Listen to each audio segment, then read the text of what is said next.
ঠান্ডা হাওয়া বইছে, রাস্তা ফাঁকা, পাতাগুলো কাঁপছে। সে একা বসে আছে ছাদের কোণে, এক কাপ গরম চা হাতে। চায়ের ধোঁয়া মুখে আসে, হাত গরম, মন ঠান্ডা। আজকে কেউ ফোন করেনি, কেউ জিজ্ঞেস করেনি কেমন আছো।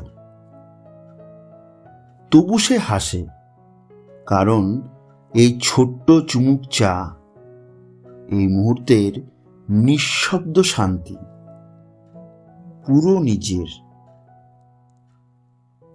বাতাস ঠান্ডা, কিন্তু ভেতরে এক উষ্ণতা। আজ সে শিখল, নিজের জন্য রাখা ছোট মুহূর্তগুলো সব চাওয়ার চেয়ে বেশি মূল্যবান। আর যদি তুমি আজ একলা থাকো, মনে রেখো এই মুহূর্তও তোমারই।